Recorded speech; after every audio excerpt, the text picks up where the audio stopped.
See how long it takes between that and the finger gets to my nose. So we'll see. Oh, I didn't have the headphones on. I see what you guys are seeing now. Anyway, welcome back. Oh, I see we only lost a few people from last time. Nice to see. This is going to be a relatively quicker presentation.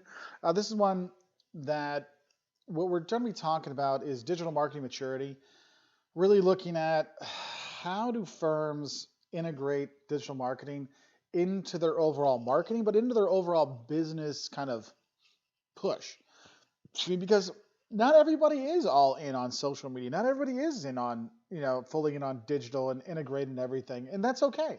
Some industries you don't have to be as much. Some places you do have to be. And so what we're going to talk about in this lecture is just kind of going through some of the different levels you might look at and realize, okay, this is where we are now. This is where we need to go. Or this is what we want to make sure we don't get rid of so we don't fall backwards, to kind of figure out what works for you. Because though the progress goes like up, up, up, up in this, it doesn't necessarily mean that that's going up is the best thing for your business, because the more digitally integrated you get, sometimes the more expensive it can get, because the more information you have to track and the more information you have to hold on to, and your data warehousing, the data mining, people to be able to, that's why you have all this data analysis and data systems master's programs that are going on all over the world, like the US is, or all over the world. They've got all these new data analysis, data systems, data, strategic data, like just data something. You're seeing a lot of it because what are we going to do with all this? We have to figure out what we're going to do. And so for some companies, we look at it and say, hey, if we're going to be using, if we're going to have this data, let's do something with it.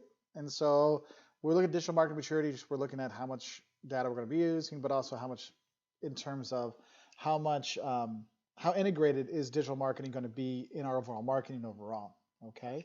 And so when we start looking at this digital marketing maturity model overall, you're really looking at two kind of things. Okay, so one of the criteria they use is what's called digital maturity. So basically how much digital marketing plays a role in their business strategy. So you can see in some businesses that their entire business is an internet strategy, right? Or it's a huge part of it, like Amazon. I mean, it's all online. It's all digital there. There's no Amazon store. I mean, there could be. I mean, they could buy all those Sears stores and make it a showroom. I mean, I think that would be a good thing for them to do one day. Give people jobs, give stuff to do, populate the malls again, But you look at it and say, look, for us, digital marketing is a huge role for Amazon. But what about for universities? How much does digital marketing play? Well, for admissions, it plays a really big role. But later on, I mean, does it work? Getting people to write that $150 million check to name the school after them, that's not necessarily a digital thing. That's more of a face-to-face thing. So we got to realize that sometimes we're going to integrate a little bit differently. So you want to kind of look at that. Oh, Zoe, I need to upload these slides for you. I will upload these slides when we finish here. I'll upload them onto Compass. I'll get that for you, okay? The people in Austria, you should have got an email this morning with these slides. Zoe, you will get yours here in a sec. Well, I will talk and upload at the same time. Look, I can multitask. Maybe. We'll see if I already have Compass already open. Yes. So if you go to your welcome page for my U of I students, I'm building the content right now. There's an item, and I'm attaching it at this moment. Yes, it is now attached. Digital marketing maturity file, or I'll just call it digital marketing maturity slides. It's just that's the title. Submit. And yes, so if for my U of I students, if you go onto the welcome page on Compass, just scroll down, you'll see digital marketing maturity slides, topic 05, digital marketing maturity. There's your slides on there. Thank you, Zoe. I just hadn't got to it yet, so that's up there for you. Very cool. Thank you. And for, again, my Austrian students, you've got an email already from me, from my Wolters World account, that'll have that on there. Okay, so you have the slides. So hope that helps, Zoe. So let me know if you get them. You're very welcome. All right, so back to that teaching thing. So one criteria, the digital maturity. How much is digital marketing really playing a role in our business? The other criteria is strategic value. So how important is that role of digital marketing to the firm? Because we may be having all kinds of stuff going on, but is it really a vital part of our business? Because yes, it is important to make sure that we're announcing our TV shows online and it's announcing our movies online and stuff like that. But in terms of our strategic value of it, is it as vital as making a good movie?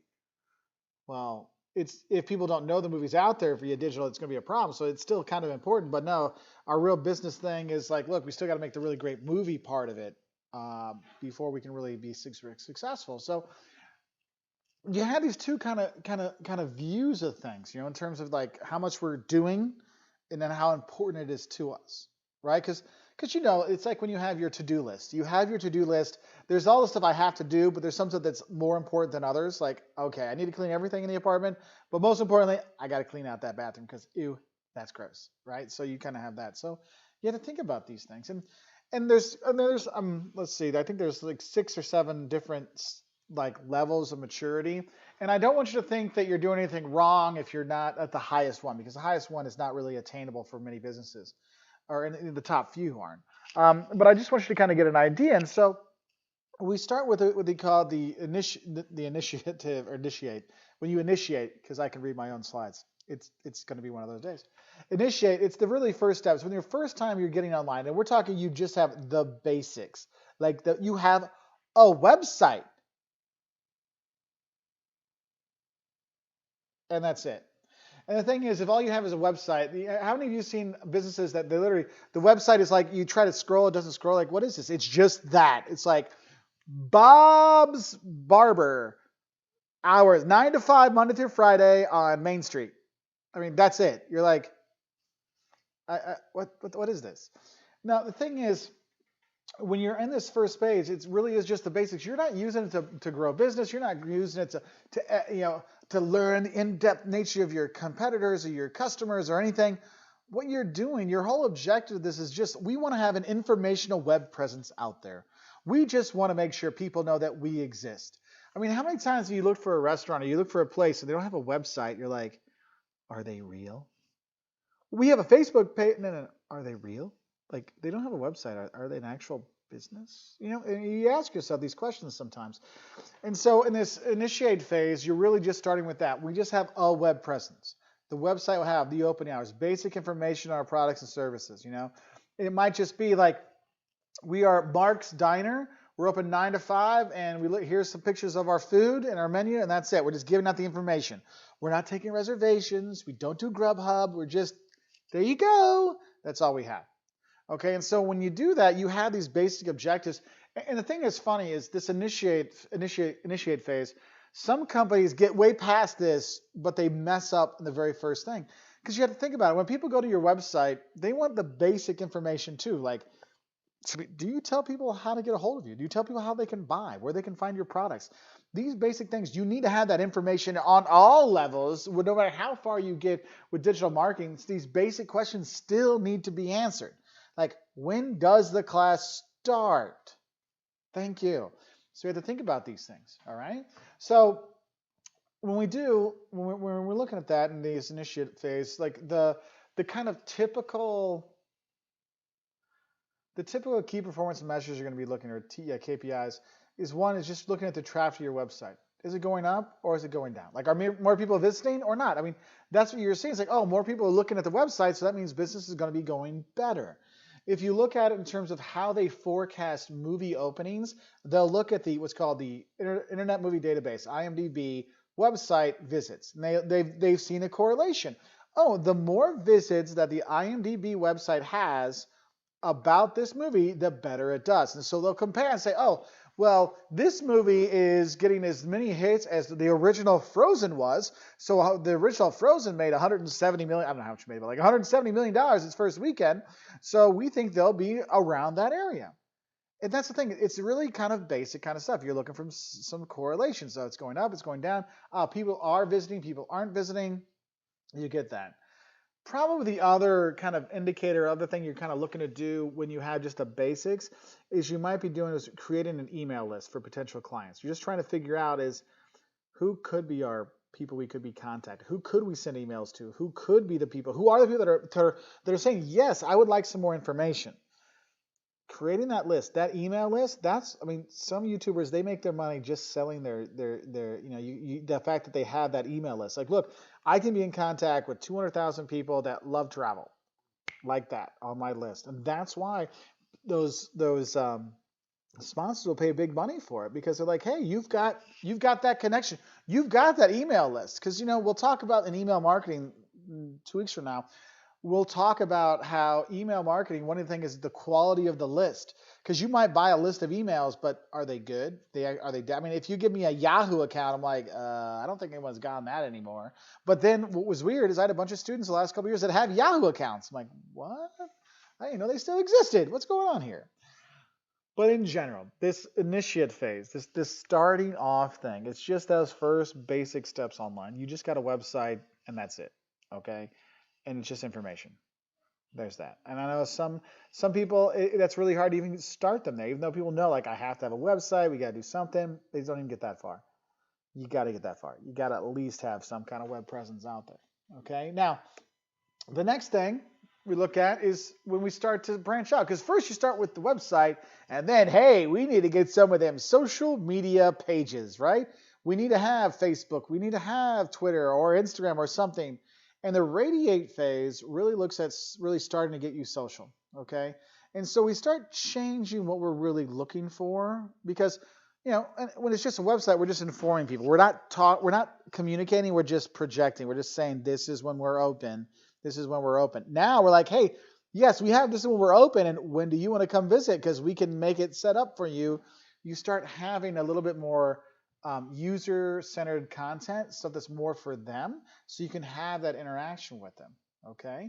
Now, I know here, if you look in the slides, it'll say that, it has minimal social media integration, but you have something. You do have the Facebook, you do have the Twitter, and you start answering people's questions, so it's, the basic interaction kind of stuff.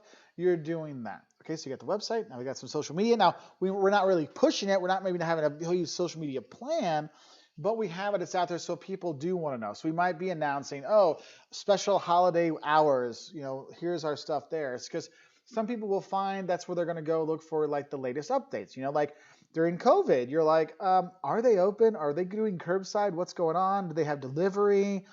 You go to the, because websites don't change as often. The Facebook page does. So you're like, their Facebook says, hey, we do curbside service. All right, we got that. So we at least have that going on. So we look there.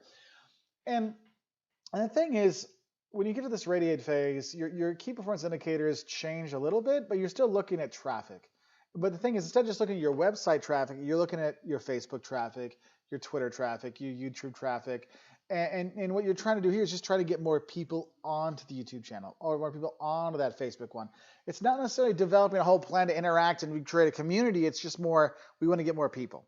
Because you're still kind of in that, like, you're not a baby anymore. You're like a toddler. I'm up, I'm doing stuff, but I'm going to fall over most likely in a few minutes. It's just like the basic kind of things out there. And so you're looking for that. Now, when you really start to take the social media seriously is when you get into this align phase. Okay? So here you're starting to align. It's called align because you're starting to align your digital marketing efforts with your business marketing efforts. Just think about it. In the initiate phase, all you're trying to do is just get a website. So all you're trying to do is get a website. It's not trying to build business. It's not trying to get people in the doors. It's just, here's information. The second one, radiate, hey, we're just trying to start doing a little social media to talk to people a little bit and get some more people out there. But it's still more like we're just trying to get it out. We're just trying to be known. And now we're like, okay, now we've been known. Now we got what we're going on. Now we got to focus here. We got to get everything going the same way. And so we're aligning our objectives out there. Okay, so that means we're starting to kind of get our digital footprint that's out there. All these things we're doing is now trying to focus on driving business. Either it's to the store or to buying online or to do whatever, but we're now putting it all together to drive revenue growth. We want to start making money because of our website. We want to make money because of our social media. And that's where things are changing. Whereas before it was more like information-based. Now it's information and money-based. Okay, so you're starting to do a bit more with it, okay? Now, when you're here in this align phase, you're really starting to develop more of your own kind of analytics. So we're starting to track key numbers that are important for you. And that'll depend on your business because it could be number of leads generated, from our website, number of leads generated from Twitter, number of leads generated from Facebook. Or it could be, hey, number of views or number of subscribers. Like you have specific things you start looking at and you're starting to kind of track, and you're tracking those. Because we're like, look, okay, we got all these things. Now let's see, are our efforts doing anything? Are we actually driving people to buy, or is it just like we're making people happy because we're talking to them online? What are we doing? Okay, and so that's where you're starting to use all these digital reports. And the thing is, you're starting to share these digital reports. We're starting to see it's like, oh, a lot of people are going to our page on how to fix problem X. Well, if we see a lot of people are going to there, maybe we need to inform our sales staff that this is an issue. And so when they sell it, they should say, hey, you know what? When you're putting this together, when you're making your super hot spicy noodle challenge video, make sure you don't touch your eye. Oh my God, that'll hurt. Whew, I'm glad this is in plastic wrap because that's going to hurt later, twice. Anyway, so you're looking at those things, and so you're trying to inform your staff so they can see what some issues are and stuff. And what happens in a line is now you're really starting to focus, since we're trying to do revenue growth, that's when you're starting to do online ordering and online purchasing. You're starting to have that cart. Because the thing is, you think about it, if you look at the people you see on social media, they start with their website, their social media things, and after a while they start with their merch store, buy our merch. You want a Wolters World shirt? Go ahead, go to woltersworld.store and go buy some. They're looking and say, look, we want to make some kind of money. Hey, if you want to sign up for one of our services, if you'd like to buy the book, go to woltersworld.store and buy the book. They have, you have this push now. You're starting to do things like that, right? And so it's not necessarily that you have a lot of shopping options. I mean, that's what's great now is you have so many shopping options online. Most of you won't be able to remember back when there wasn't a lot. It was kind of like, when you go to Aldi, and you try to get, you're trying to get stuff for a party versus if you go to the fancier grocery store, you're like, yeah, Aldi's got Coke, Sprite, maybe Diet Coke or Coke Light. And you're like, no, I want cinnamon Coke because it's a holiday party and we're going to have cinnamon schnapps bombs. So it's like cinnamon schnapps and cinnamon Coke together. It's amazing. You ain't going to find cinnamon Coke at Aldi because they're buying the bulk stuff, right? And so here you're getting the bulk stuff. Like, oh yeah, we sell pizza, but you can't do your special order online where you're like, could I get it so there's only 1/4 of it mushroom because my dad only eats that much and he loves mushrooms on it, but no one else does? Please. And you'll see pizza places now, they'll have it online where you can oh, can I have half this, half that? And they'll do it there for you. But at this align phase, you're just having the basic stuff, okay? Now, another thing where you're going to start seeing, what you start seeing more in this align phase is you're starting to see more people push for online reviews, online, reports, and more, just online reviews is fine, and online ratings and rankings and stuff like that. So look, we want people that have used our product to let people know that they used our product and what was good about it, what was bad about it. Just get the word out. I've had companies talk to us. I'm like, look, I'm going to tell you the good and the bad, and they're like, no, we don't want that. I'm like, well, then it's not going to work. And others we don't care. Just let people say our name so they hear the name of my company, because they realize is that, look, just getting the name out there that someone is reviewing it or talking about it means that someone's talking about it, and that can help them out. So you want to look at that. And so that's why your objective here might be part of it is how do we drive people to write those reviews? And the thing is, as you integrate digital marketing, you realize it's important. You could be a chiropractor, you could be a dentist. And the thing is you ever go out of your chiropractor or your dentist office, you'll see that little sign. Oh, our practice grows because of referrals from people like you. So that's them wanting to tell them in. Or they're like, hey, don't forget to leave a review on Yelp or TripAdvisor or Chiropractics R Us. I don't know, whatever. And they're doing that because they're like, look, if you put down this review, that's going to get more people to buy because they'll see, oh, other people have bought this to review it. How many of you have gone on Amazon and you see it where they have, oh, we sell this great product, but there's only 3 reviews. You're like, 3 reviews and they're all 5-star. And you're like, so that's the person who invented the product, their mom, and their buddy they started the company with. So you've got those 3 reviews. But it's like if they got 100 reviews, you're like, 100 reviews? Okay, they got 1,000 reviews? Okay, a lot of people have bought this product. This is really bad. There'll be a lot of bad reviews. I'm getting a better idea here. That's what you're trying to do because you're trying to drive some authority in there. Like for the viewers that watched the video yesterday, we talked about the difference between social media and traditional media, like that authority. One of the things with online stuff is you don't have a lot of social authority. But the thing is once you get a lot of reviews, okay, there is social authority. It's funny, I'll have people make fun of me and then, at work, they make fun of me all the time. And then I'm like, well, here's all the videos I have and here's all the subscribers we have, and they shut up. because it's like, look, the numbers give you that authenticity. They give you that, oh, people do watch that. And so that's why in this align phase, you're starting to see that more often. Okay. Now, some key performance indicators you're going to see is here. It's going to be different whatever company you are, because it's going to really depend on your strategic objectives you're going for. If it is in terms of sales, is it in terms of those online specials? You might look at that. It's like it says, if you're trying to sell more widgets, our KPIs need to be in sales numbers. If we're trying to get more people to order online, then we want to see an increase in online orders. That's why you'll see for some pizza places, they'll have online order specials. So you'll order online and then for pickup, right? Because for them, it costs nothing. They just give more pizza going that way, and they get to keep more of it because it's ordered online, corporate, versus the actual store sometimes. I mean, it's not always that way, but there's things like that. That's why when you have one of these like, oh, it's $4 pizza weekend, and you're like, why is it taking Domino's 2 hours to get my pizza to me? Because they weren't the ones planning all this. They're like, man, this deal's so good. Everyone's ordering from us, and we can't keep up with this because it wasn't. That's why you want to make sure your objectives are going the same way. You can't have like super cheap pizza day and then like the day that we don't have anybody hired, let us know. So I know we have enough drivers going on when you promote the free, half price pizza day, right? And so that's why your key performance indicators have to line up with these things. And so with Domino's, they see, look, when we have these, pickup specials, it really kicks up the number of sales we have because it's an online only special. But for the people that own the franchises, they're like, whoa, hey, we got a lot more work coming. So those people that are used to the 30 minutes or less thing are not happy because their pizza's taking an hour and a half to get there. So if you ever wonder why your pizza's late, just talk to your driver for like 2 seconds and they'll let you know. Like, I guarantee they'll let you know. Even if you don't want to know, they'll let you know. Okay? So once we start aligning everything, now we're going to start going a little bit more deep, and we're going to start getting a little into the questionable ethics, and I wonder if my phone is listening to me. We're not quite there yet, but we're going towards that way. So this next stage we call the optimize phase.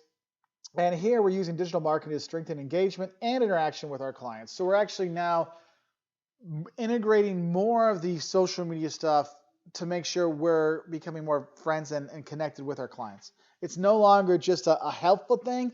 It's a vital part of our business, okay? So what we end up doing is we might test different ways to better interact with our clients. So we might see what way do they like getting contacted with? Like, do they like tweets? Do they like ads? Do they like emails? Do they like newsletters? Do they like Facebook things? Do they like pre-roll ads? Like, what is it they like? And you're tracking all these things. Now you're keeping more data, more information.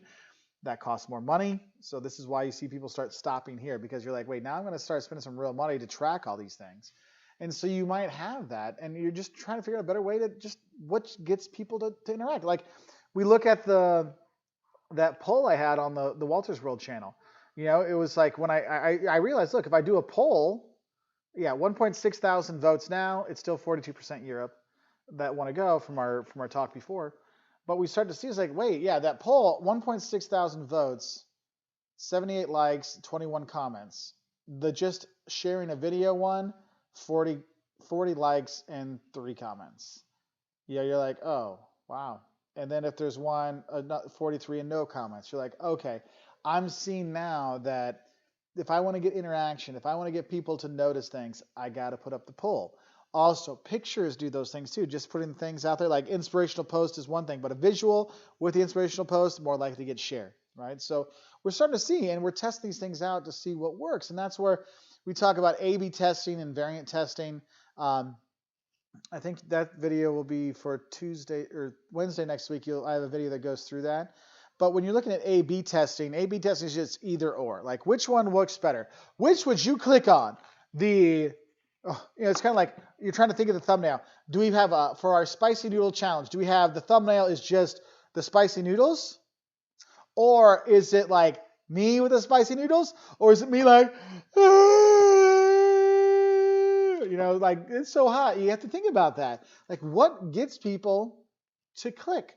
And like I did 3 versions. So 3 versions too many, but A/B is just one or the other. You have those kind of testing. If you have more time, you'll do this variant testing. Like, okay, we do it work best here? Or since I'm doing it with my kids, do I have it with dad and the two boys with flames coming out of their mouths? I mean, what are we going to do? And so we kind of think about these things. And so with multivariant testing, you'll have multi-variations of your ad or of your profile, of your title, of whatever, to see what works and what gets the best like response. So like the multivariant testing I'm doing on that poll is, there's 5 different locations: Europe, Africa, Asia, South America, North America. And the Europe, it doesn't have over 50%, it has 42%, but multivariant, that one wins. If I only did Europe or the US, well then whoever has the 50%, that would be A/B testing. And so what you'll see is things like BuzzFeed and things like that. They'll do multivariate testing with clickbait articles. Because how many of you have seen articles like this? It'll be a picture of a bear and a kid, okay? And it's like, kid falls into bear den. What happens next? You won't believe. That other people are like, oh, horrible accident with bear and child. They're like, oh, they're people that want the grisly stuff. Oh, grisly discovery in bear cave. Child missing. You're like, oh my gosh, like they'll have all these different titles and they'll all go to the same blog, right? They'll all be going to the same thing, but they have different titles because it'll get people to go. That's why, people complain about clickbait, but the thing about clickbait is it works. It gets people to click.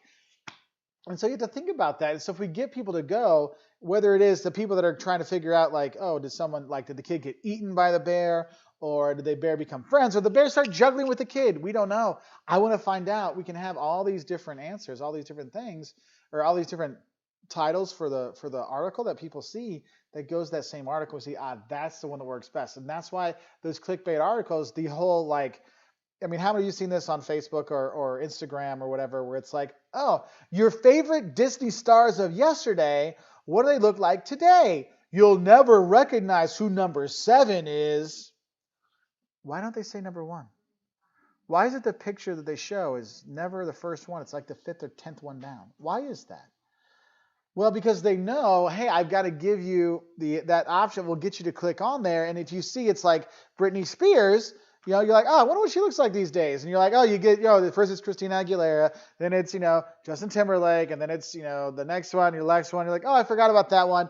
You're like, oh, forget, you'll get like 7 through until you get to Britney, and then you'll stop. So they're like, oh, Britney will be at the end, or towards the end, because we know we can get you clicking through to there, because that's what gets you to go in. And I know that saying, oh, number 7 means you're going to keep clicking until 7. So they'll reload. And blogs like that do that because they want you to log into a new page, because that means there's more impression for their ads, so they make more money. I mean, it's kind of like if you have, think about it, because if you have like top 10 places to visit on one blog, all in one blog, they only get the ads one time. But if it gets 10 and people go number 1, number 2, number 3, if they only get the first 3, you've already gotten 3 times, well, not necessarily 3 times, but 3 times, the possibility of 3 times the impressions. So that's more money you could be making. So that's one of the reasons why they do that. See, trying to teach you some fun stuff here. But going back to the objectives kind of thing is we start to look at it and say, hey, look, what is our overall objective? And so with that, 7th Disney princess thing, our overall objective is to get more people visiting more pages. And therefore, we do that in order to inspire people to do more pages. So we'll test out what gets people to go to more pages. Having everything in one, or having people have to go to multiple sites or multiple pages. And the thing is, if your goal was to have a longer time on the site, you actually might want to have it so you have them all in one, so that it's more likely they read all 10 of them versus clicking through and they're like 2 seconds on the list one, 2 seconds, 3 seconds, and they're gone. You might get them a whole minute reading the whole article. So it really depends on what kind of objective you have. So you have to think about that, okay? Now, another thing you want to look at when you're doing these testing, like I said, marketing spend will be targeting the best digital outreach methods. So we went through that one. And that's why it's important that you profile your online customers, because the thing is, they profile me, they profile you, and what we see could be different in terms of the ads. That's why I wanted you all to kind of take notes when you watch the videos, what ads are showing up for you. And like on the first day, the second day, the third day you're watching these videos, you'll see that they'll start to change because it starts to see the profile. This is a business person who wants to learn about social media. That wants to learn about marketing, perhaps to start their own business. And so you'll start getting more stuff like that versus probably the entertainment stuff or entertainment, fun, drink, food stuff that you're probably getting as a college student, okay? Now, other things you want to look at in terms of learning about your customers, you're starting to really, when you develop those online profiles of your customer, you're starting to kind of understand their customer online journey. And customer journey mapping, that's next Wednesday's videos. You'll have that. But yeah, well, if you want to watch them, I think they'll come out this weekend, but it's for next Wednesday's class. And basically what you're looking at is you're looking at what are all the steps they do. Like do they go to the main page and then go there, or do they go straight to the purchasing page? You know, it's kind of like you know, if you like sports in the U.S., you have ESPN as a big sports network here. So you go to ESPN.com. So if I want to learn about Chicago Bulls basketball, do I go first ESPN.com and then NBA basketball and then Chicago Bulls? So 3 clicks. We start to see, like, look, they do 3 clicks to get there, and they always like the Chicago Bulls stuff. Can we have it so there's a thing on the top where they can just go straight to the Chicago Bulls instead of doing that other stuff? Because then they don't have to waste their time. Hey, that's something we can do. That's why a lot of companies want you to create accounts, even if you're like, why do I need an account with this? Because then they can tailor the content for you, so you're not like, because every click, someone doesn't click, they leave. They go someplace else. So it's like, wait, how can I get them to stay longer? I mean, that's the thing you look at, like things like people like YouTube, they don't care about the number of views you have. They care about the watch time. They want people's butts sitting down and eyeballs watching YouTube. Because yeah, a million view video is really cool, but the thing, if it's 30 seconds, that's 500 minutes. But if we have, you know, videos that are 30 minutes long and they get 500,000 views, whoa, that's a lot more watch time if they're watching 3 or 4 minutes of it. Like, that's a huge amount of watch time. That's days and days and days of time people watching versus just seconds, right? So you have to think about these things. And that's why when you're looking at your key performance indicators, you really have to link them up to what your overall goal is, okay? Because sometimes it really is like shorting the number of clicks. Like people, instead of having people click 3 times, it's clicking once or twice. I mean, that's why Amazon has their one-click shopping. So then there's no going back. You're like, yeah, I want to click. Oh, it's already ordered. Bye. Sorry, it's coming. It'll be there in 2 days with your Pro version or whatever, your Prime version. Okay. Now, next up in our process, we have what's called it's called the automate version. And here we start getting more automation kind of put in, and we're really starting to link online and offline customer information. I see this a lot with bigger companies in the US, airlines and stuff. Like, I will tweet to Delta, and then they'll direct message me back, and then I'll say hi, and then they know that @WoltersWorld is linked to this account. And so then they'll be like, oh, hey, Mark, how are you? I'm like, I'm doing good. Good to hear from you guys again. Oh, how's the wife and kids? I'm like, oh, we're good, because they have all that information there. So we can have that conversation. And since it's all collected together, it doesn't matter which kind of agent talks to me, they all are kind of continuing the same conversation because we're kind of integrating the online and offline together. So that's kind of an interesting thing. And sometimes it can be a bit weird. I'm like, you know, when someone's like, oh yeah, I love your videos, I'm like, whoa, this is weird. So you have to think about that. But if we're in this automate phase, we're looking at some of the objectives we have. Okay, so one, we really want to, the reason why you combine the online and offline is because you really want to have a much more in-depth relationship with your client. And the more in-depth relationship you have with your clients, like the more deeper your friendship is, the more likely you're going to hang out with them. Well, the deeper your relationship with the product is, the more likely you're going to buy more stuff from them. So we're trying to increase sales, okay? But also, when we know more about them and we know how they shop, how they buy, what works for them, that also can cut down the time to close. I mean, it doesn't take much for Delta people when I'm tweeting with them to like, oh, we can get this flight fixed right now if you want. It's no big deal. It's just a little extra upcharge. Sure, no problem. Great. Thanks for doing it for me. You know, like things like that. You know, it's kind of like, you know, your buddy asks, hey, give me $5. You're like, yeah, sure. Some random person, you're like, I don't know you, you know?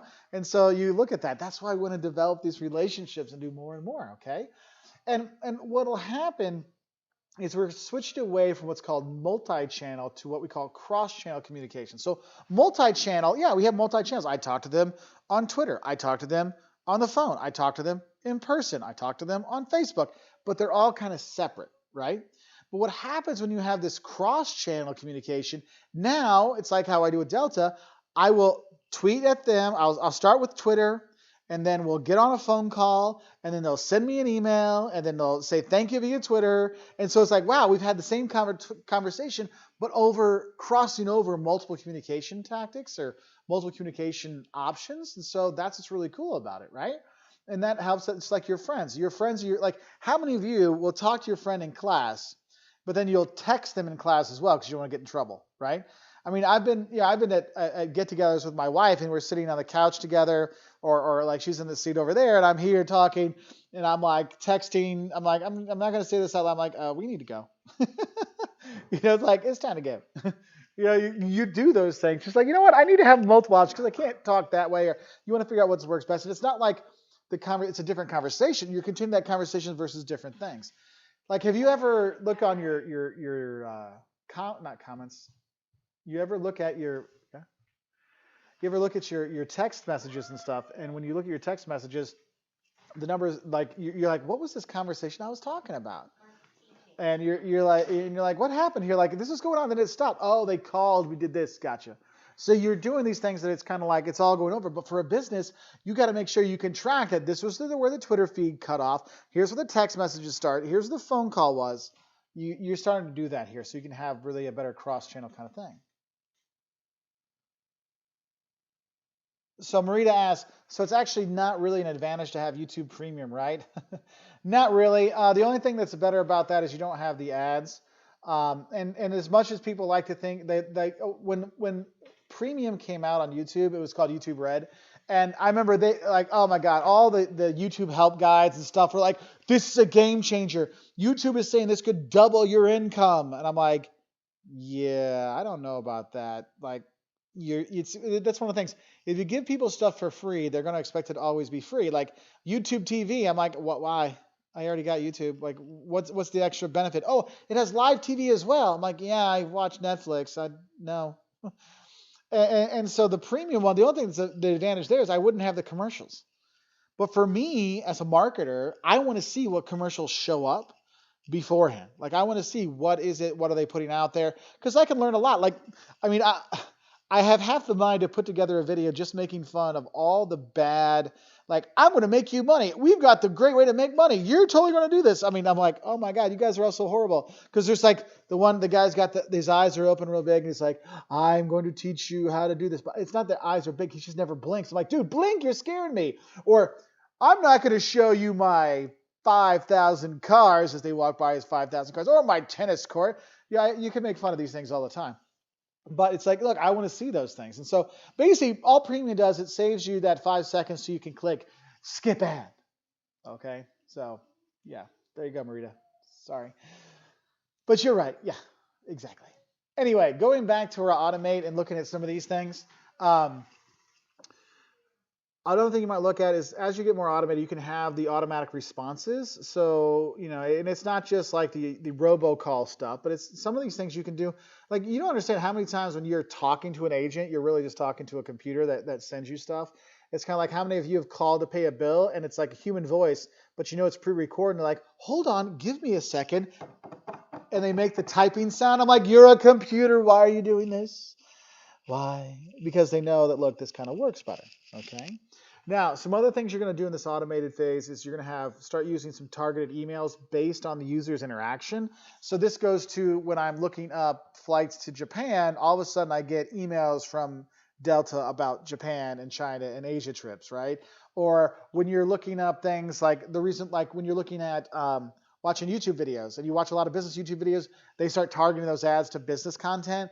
You would get like emails for those things. So there is that. Other things to talk about. Sorry, I'm out at my house, I'm at my mom's, so it's like, people they're like, hey. So crazy times here. Anyway, other things you want to look at in terms of your key performance indicators, really, you're looking at the revenue that's generated by the activities you're doing. And really trying to figure out how can I reduce that time to sale? That's what it's all about. And is it going to lead us to more business, more lead generation, getting more people to buy? We're looking at that. Okay. And that's why when you like all those companies that are putting those business, like start your own business or whatever videos before these these Professor Wolters videos, they're all about like, hey, you want to start your own business. This is we're going to make sure that it works just with you. And that's why Google is doing this. They're tracking this stuff. They're interacting. They're seeing what are you looking on in Google? What are you searching? Since you're using Google Chrome, what websites have you gone to? And they're going to tailor that message on your YouTube videos. Maybe it might be tailored to that. So you got to think about those things. Okay? Now, next thing I want to talk about is the transform. Now, transformer is maybe more than meets the eye, but transform is going to be more than most companies can afford to do. Okay, so if we're going that way in the digital maturity model, you're going full online and full offline. Well, you're going full everything to understand your customers, okay? And the thing is, it's got a huge cost, but you're getting so much information in that you can really know a lot more about people. Like, I know when they're sick before they are. I mean, how many of you had friends that broke up and you're like, yeah, I knew this was going to happen eventually? Anybody? I mean, you have these people that are dating, you're like, yeah, that ain't going to work out. And then they break up, like, why didn't you tell me? And like, oh, we knew. We were. It was a train wreck. We were just watching it in slow motion, man. And you see that. And the thing is, though, because you need so much information, it costs so much to be tracking online, offline, all kinds of stuff. You don't see it as so often because it's got to be a company with lots of money. And the thing is, do I really need to know the ins and outs of every single customer when they're buying spicy noodles? Right? Probably not. I need to know as much as I can about them. If it's like $1 billion purchase, yeah, if I'm selling aircraft carriers or I'm selling, $100 million airplanes, you better believe that they know everyone on that sales team. They've Facebook stalked them, LinkedIn stalked them, had people figure out what they're doing. They know everything they can. So when I come to try to sell you $150 million worth of stuff, I know your favorite team. So I'm not talking about the Chicago Cubs. I'm talking about the St. Louis Cardinals. I'm not talking about how much I like Gustav. I'm talking about, going having some Stetzel, because I know that Mark likes his Stetzel, and you have these different things you're doing and you put this together because you're really trying to build customer profiles and you want to interact with them offline and online, but you want to be very, very seamless. It's like going the next level from where we had the cross communication, cross-channel communication. This is even more in depth, okay? Because of all the extra information you have. And so that wise, the people are going to break up before they will. The people are sick before they're sick because you're like, I was wondering that. I mean, I'm older now. My friends all have kids and stuff like that. And so it was always kind of like you could kind of tell when people were pregnant. You're like, not drinking tonight? Oh, I'm just not thirsty. Really? Pregnant? No. 2 weeks later, you're pregnant. I'm like, yeah, we kind of guessed that when you weren't drinking. We're like, oh, it's always like, oh, I'm the designated driver this week. I'm like, you live across the street. It's raining. Okay. So you have to think about these things because that information you start to learn more, okay? It's kind of like how the private eyes will look in the garbage cans to find out more about people and things. So there is that. And that's why sometimes they can get a little freaky because you're collecting so much information on your clients that they can get to the point that almost so much that they're worried about it. I mean, how many of you have looked something up online and then it shows up on your Facebook or another website like, wait, I was looking at this and now they know that I was looking at this? That's weird. And the best part is I got a complaint once from one of our viewers, and they were mad at me for the ads that were showing up in front of the YouTube videos. And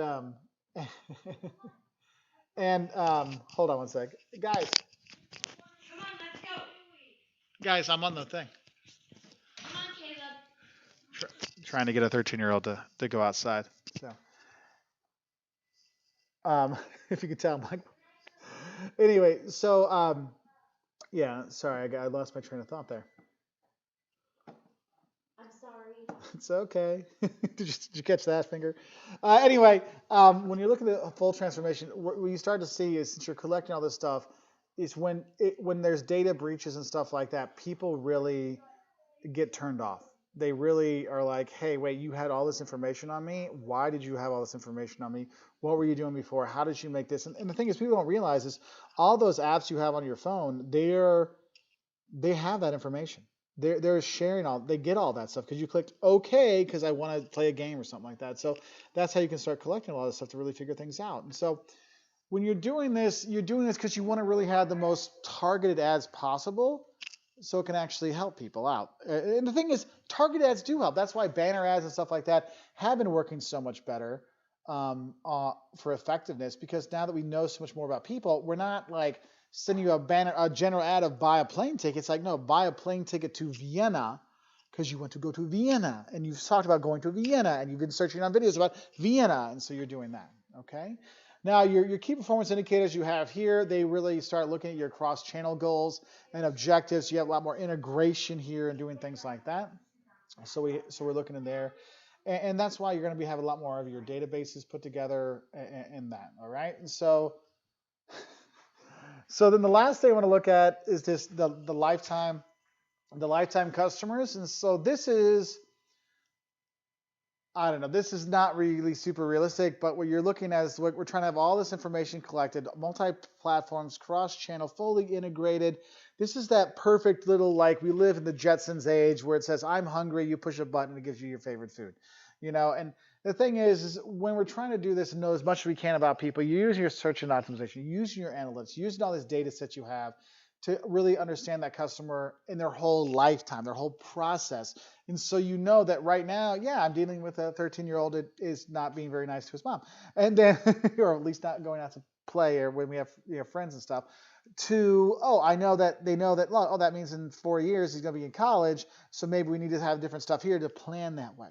Okay, and so if you have a service, like if you're a financial advisor, you're trying to develop these lifetime customers because it's like, look, what your financial needs at 22 are different than 32, they're different than 42, and different than 72, and so we can plan around that and have a better idea.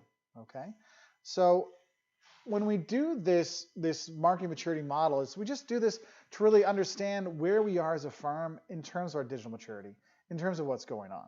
Okay, and so we got to think about these KPIs we need to be looking at and what's our strategy to get to that next level or to be as successful as we can be at that level, okay, at that phase, okay? Because sometimes, yeah, having a website's nice, but only having that website is not going to help you increase customer satisfaction or customer interaction. It's just going to give them a little information. We want to do more. We want to increase that. We got to have KPIs that deal with customer satisfaction and such, okay? So we got to do that. And the thing is this information we're collecting, we need to collect on our... Let's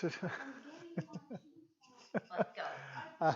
I'm having the fun. See, the fun you'll have working from home and doing live classes. I'm really sorry that we suck. Can they hear that? I don't know. I will assume they heard everything else, so why not what you just said? Anyway, so what we're trying to do is just trying to find out a better way to figure out, like, how integrated do we want our marketing to be, our digital marketing to be, to everything else. Okay, so kind of focus on that way. And the thing is you might want to ask yourself, is it worth it to go that far or not? Because sometimes you're like, you know what? To go to that automation phase, it's going to cost our business too much money. We're just going to have our website and some light social media integration, and that's all we're going to do. I mean, think about it. If you're a chiropractor's office or a dentist's office, like, look, I don't need to be the end-all, be-all online dentist. I don't need to have an online empire. I just need to have the basic information to share because I don't need anything else. And if it's medical data, I do not want that getting lost so I get in big trouble. So we have to think about that. Okay, so that's the slide that goes over some of the basic stuff there. You can look at it if you want in the fancy way for the infographic stuff. Other things I think what's really important to really kind of think about when you're looking at marketing maturity and how to be more mature in there is really focus on how you're going to integrate your social media into your traditional marketing programs. All right, putting those things together, figuring out how it's not just I'm posting because it's Tuesday. It's I'm posting on Tuesday because we have a deal on Taco Tuesday to get people into the store to buy more tacos. Like, it's got to have more like point to it. Okay. Other things you want to look at is if we're really creating value in the eyes of the customers with our social media. Like, are we actually adding stuff to them with the things we're doing with our digital marketing? And if we're not adding value to it, is it worth? Because that's it. Like, we could collect all this information and spend all this money to know everything about our clients, but if it doesn't bring them value or make it a better experience for them, maybe you don't need to do it because it's kind of like. I have people I work with and like, oh, we're going to do this new group stuff. We're going to do this online and this online and this online. I'm like, you mean everything I do when I comes to your office and talk to you for 30 seconds, you're now going to make it a 90 email train with me downloading 17 things onto my computer? Yeah. I'm like, that's stupid. Like, you're wasting time. That is not efficient. It looks cool. It's kind of like, I remember when I was in college, I went on a camping trip. And there's a storm coming, and it's a camping trip, and we get there about 4 o'clock in the afternoon in the fall. Not a lot of time to put up camps. the tents. And so instead of putting up the tents, they say they get out a computer and we're like, well, we're going to put everyone's name in, and then we're going to randomize the name to see who's staying in each tent, and then we'll know who's going to be in each tent, and we're going to do that. And I'm like, dude, you need to get the tents up because it's going to rain and it's going to get dark and you're not going to see anything. And they spent 2 hours trying to get this randomized name thing done. I sat there like the 4 or 5 of us were like, this is stupid. We put up our own tents and like, look, whoever's with us, we got our tent already ready. So it doesn't matter. So we do that. So just make sure that when you're integrating and you're being more digitally marketing mature, make sure it's still worthwhile in the end for your bottom line to go for that. Okay? So that's all I really want to talk about with digital marketing maturity today. I got another hour of chit chat in here. For those who didn't see, there was a little tiff between my teenage son and my wife about going out to do to go ride bikes and stuff. So apparently our challenge will be postponed. Dang it. But we will do this, okay? Because I want you guys to see what's going on.